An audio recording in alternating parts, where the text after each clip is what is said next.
Well, look, Jamie Miller, welcome to Forces Sport. Now, this is quite timely that we're catching up with you because we are counting down to the start of the Inter-Services Rugby Union Championship. How are you holding up physically going into this campaign?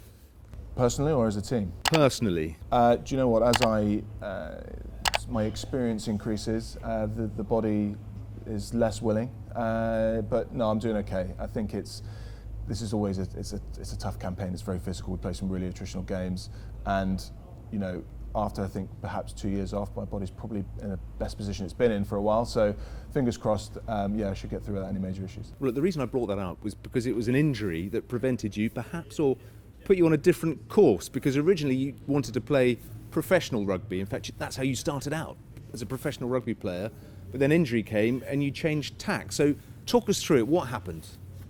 So I was quite young, I think 18, maybe 19, gosh, feels like a long time ago now. And yeah, I had a fairly significant injury in my left foot, which put me out of the game for about 9 months. And I just found myself in what is a very competitive industry. When you take yourselves out at the start of your career for 9 months, it's a difficult comeback. And what I found basically was that in that time, I came back not on the form that I left. And as is the nature of the beast, there are a lot of players coming up behind you who are ready to jump into that position, who are on form, fit and ready to go. And it just kind of essentially the competition got me. I think the club you were with at the time, was it Bristol? Were you down in the West Country? I was at Bath actually. Sorry, you were at Bath. Yeah, sorry. And then I subsequently I limped on for a lack of a better term. No, I got over my injury and I continued playing professionally for a few more years. And ultimately I got to that decision point at sort of 24, 25, where it was like, right, if you want a career in the military, which was always my ambition, I had to make that decision now, or else I was going to miss that. And I was playing championship rugby at the time with Bristol, and I was a part of that squad. But in my eyes, I'd kind of probably achieved all that I was going to achieve, as in I'd played at the level I was going to play, and realistically, if I wasn't going to be in the Premiership competing at that level, then it was time for me to go and do something else. Had you always had in mind the career that you chose in the Army, which was Army Air Corps? It's quite rare to have somebody go and join that cap badge. No, I think when I thought about joining the Army, I was going to be an infantier. You know, my father was an infantier. When you think about playing soldiers as a boy, you think about being an infantier. I guess that's how I thought about it. So no, I was very much infantry minded. That's what I wanted to do. And then, you know, it was only when I started the selection process to join the Army that I looked at some of the options and started to go out on some visits and see different cap badges and what they did. And I'm not going to lie, it's fairly attractive. You know, when you go down to the Army Aviation Centre at Middle Wallop and they show you some of the toys they've got to play with, it's an attractive proposition. That's interesting though, because so many, you know, you obviously as a kid were loving rugby, and that's the sort of career you initially chose. But your dad was an infantier, and you sort of saw the Army as a sort of second career maybe at that point. But so many people who go on to become pilots, whether they're civilian or military, want to be pilots and that wasn't you in that case. You hadn't really sort of considered that? No, I hadn't, you know, and I think it's a funny story that when I was talking through my discussion, when I was discussing my options with friends and family, and joining the Army Air Corps or being an Army pilot was one of the options, a lot of the feedback I got was, you won't be able to do that. That'd be too difficult. And I've always been up for a challenge, and I took that quite personally. Because they took your IQ into consideration? I think so. Yeah. They must have done. I think that whenever someone tells me I can't do something, I'm slightly more motivated to do it than ever. But I don't think I'm probably what you'd consider a natural aviator, and I think the Army Air Corps is quite unique in that sense, because we are, I mean, the tagline, and it's slightly cringy, but we're soldier first. You know, we are soldiers first and we are pilots second. And I think that is what kind of sets us apart perhaps from some of the other flying branches of the other services, is that they are aviators first, whereas I very much see myself as a soldier first, and then aviation is something that is a sort of secondary function. Well, look, you are a big guy. The position you play in rugby union is in the back row where those big guys are, so it must be a snug fit for you when you were going through your pilot training. Do you know what it was actually? And I had to do a cockpit check right at the start to see if I could fit in all the different aircraft types. And the short answer was I couldn't. I couldn't fit in the Gazelle, so I was unfit Gazelle. And I was right on the borderline all the way through my military career for the weight limit for the Apache, because there was a weight limit. And Yeah, it's 96.7 kilos, so I was close to that.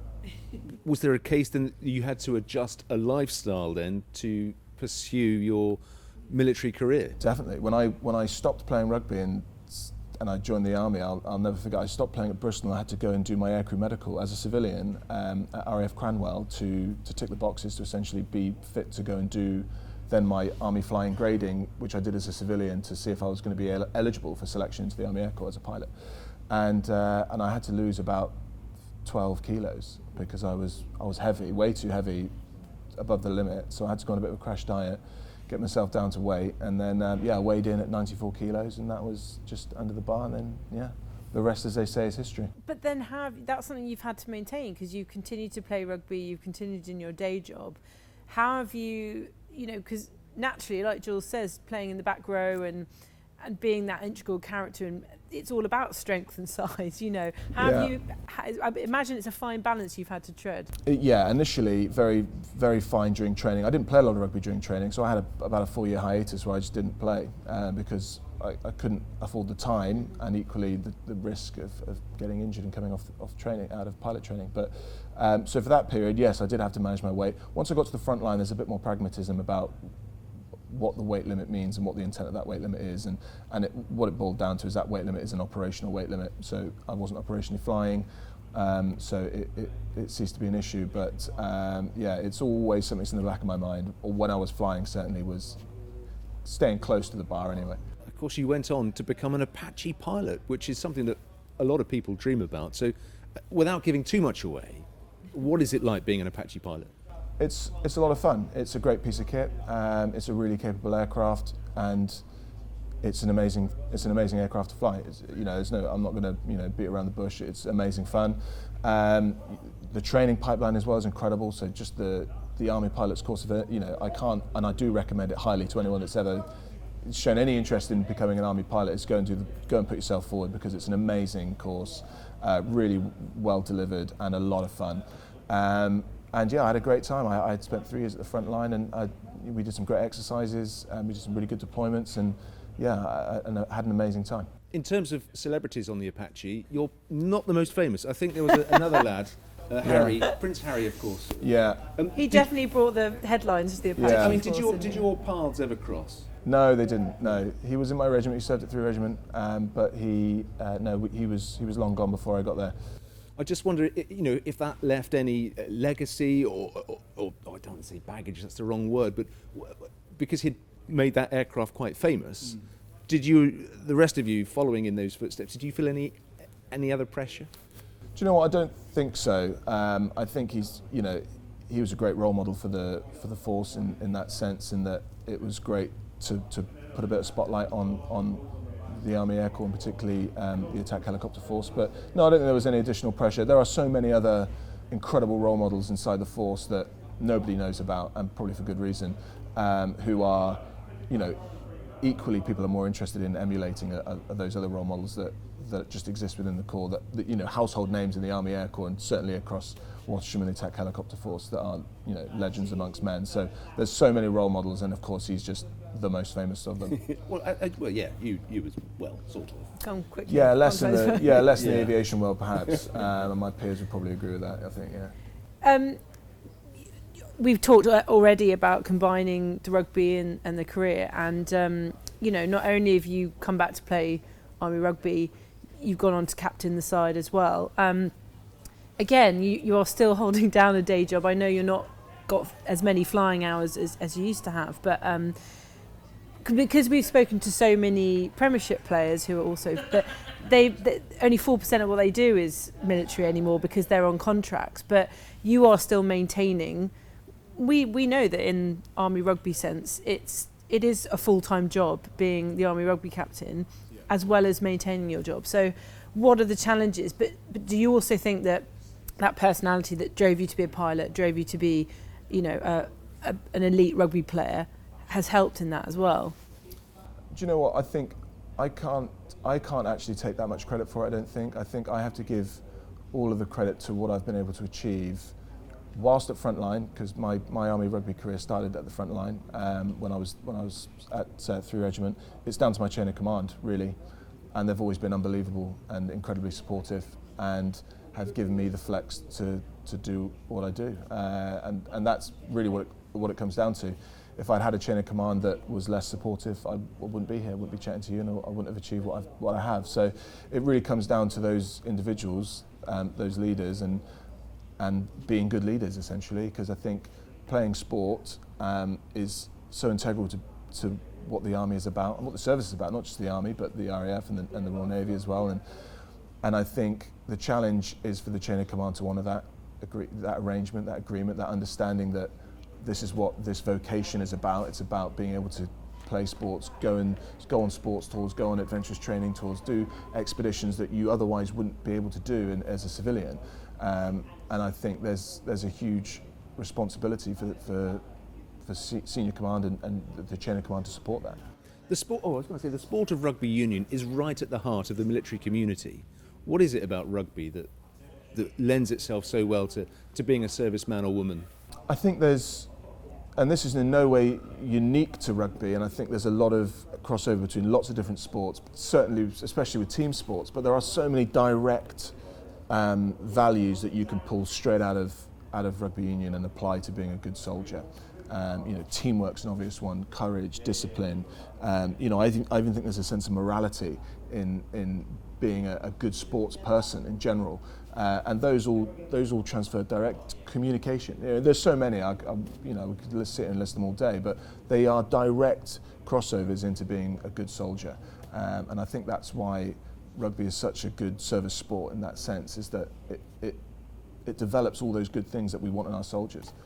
But do you think you learned to be a good leader through being a pilot, or through being Army rugby captain, or through your personality? Or do you think you came to it as a leader and put that into all the jobs that you've done?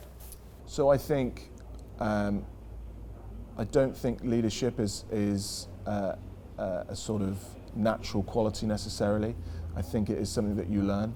I think that I've been very fortunate before I went to Sandhurst and went on my official leadership, apprenticeship, if you like, to have played rugby my whole life and been surrounded by what I think are quality leaders that, again, because of those crossovers I've already mentioned between rugby and the military, made it really easy to be hopefully a good military leader, because I'd kind of grown up in that environment. So you then compound that with going through, a leadership course at Sandhurst, which is the best in the world. And then, then having time at the front line to sort of develop that and sort of, practice that, I guess, at the front line is it's all a journey, and I'm still learning all the time. I'm still, learning lessons about how I can be a better leader from these guys sometimes from, the management, and you never finish that apprenticeship, and I think you've just got to try and work at it all the time, and that's, an ongoing process. For rugby players now hoping to play professional, it doesn't always work out. In your case, injury perhaps curtailed your chances. So I don't want to say this isn't a chance for you to stand on your soapbox and say join the military, but it is an option, isn't it? And it has opened doors for you, and you've still managed to play some fantastic level rugby. So somebody going into a careers office today, perhaps the military could be for them? Yeah, look, you're very kind, firstly, suggesting that injury finished my career. I'm happy to run with that, but certainly played a part. Yeah, no. Look, I was very lucky. I played rugby at a good standard. I really enjoyed it, and ultimately, I didn't make the grade to make it a full-time occupation, or I decided that I was at an age where I didn't want to take that risk that I was going to miss out on this potential other career. But no, the military is we've fostered professional careers. We've created professional sports careers. And everything in between. The military, there is no organisation that I can think of that does what the military does in terms of supporting professional athletes across pretty much any sport you can think of. And if there is a sport where there is money involved, the Army has got a representative. I can almost guarantee it, or at some point, because of the nature of what we do. We're a physical organisation, we're a vocational organisation, and we're traditionally had the capacity to be able to cut people away to go and to pursue these passions and these sporting activities, because it was good for the Army and it was good for the Corps, good for the regiment, and I still think that's true. And whilst the Army's getting smaller and the pressure's getting the workload seems to have stayed the same. That's going to become harder, and that's why I think when I said earlier that there's a real responsibility on good leaders to be able to find that space for their subordinates, because it's so important, not just for sort of morale and sort of cohesion within a unit, but for honouring that contract. That's what being an armed forces person is about. It's about having those opportunities to do things that civilians don't get to do, and I think that's so important to being a service person. One thing going on that, things that civilians see the military can do that they can't do, and one of those things, potentially if you're a rugby player who comes into the army, will be playing, and I'm going to go right to the heart of it now, we'll be playing at Twickenham, because we all, as rugby fans, I dream of even walking on the hallowed turf. Is it as good as we're imagining it to be? The short answer is yes. It's incredible. I often think about this because I've been lucky enough to have played there twice in a red shirt, and it's such a remarkable opportunity. We sold that stadium out the last 2 times I've played there, 82,000 plus people, or whatever it is, the capacity, for an amateur game of rugby. Now, granted, there are some professional players, and you've mentioned a few of them, but fundamentally, that is an amateur game of rugby. To play at the headquarters of English rugby in front of a sold-out stadium, it's just remarkable.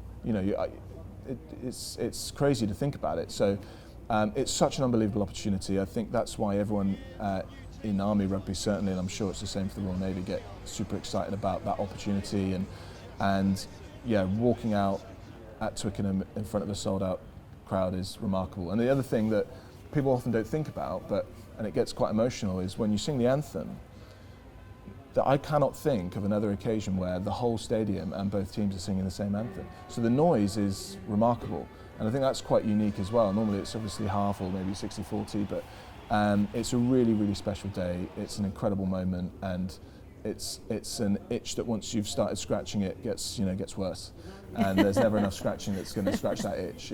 And it's eventually the body will give up and you won't be able to do it anymore. But it's an incredible day, an incredible experience. Well, you developed some incredible mateships, some incredible friendships playing this sport.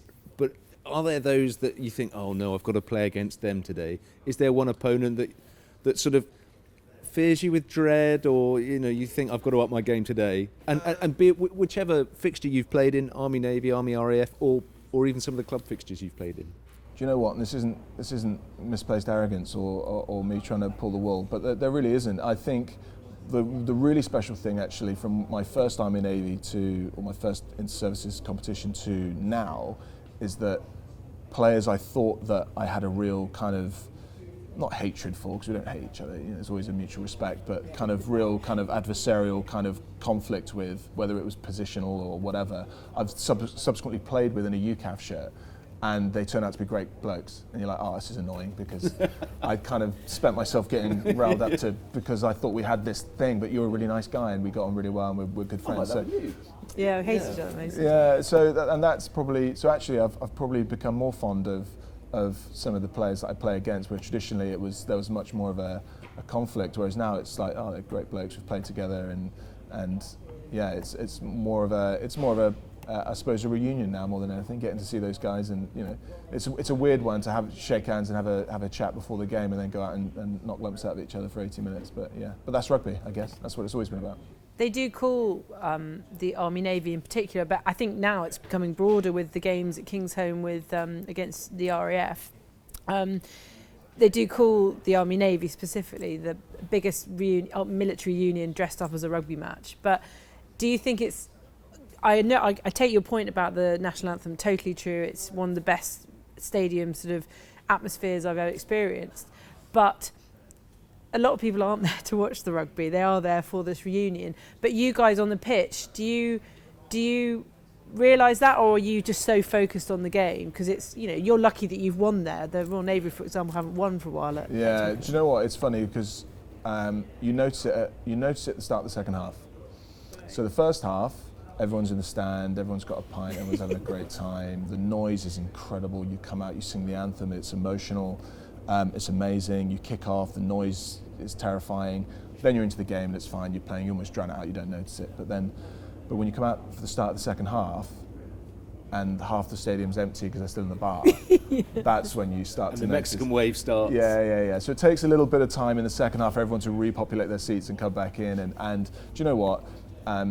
Nobody's there, I think, with this kind of notion that we're elite level sports performers and everyone's coming to watch us play. Everyone's just so thrilled to have the opportunity to go out and run out on that field. You know, I run out and play on that pitch in front of a man and his dog. It's a really special opportunity, and the fixture is so important, and the fact that we get that many punters in to watch it adds to that atmosphere and that experience and makes it an incredible day.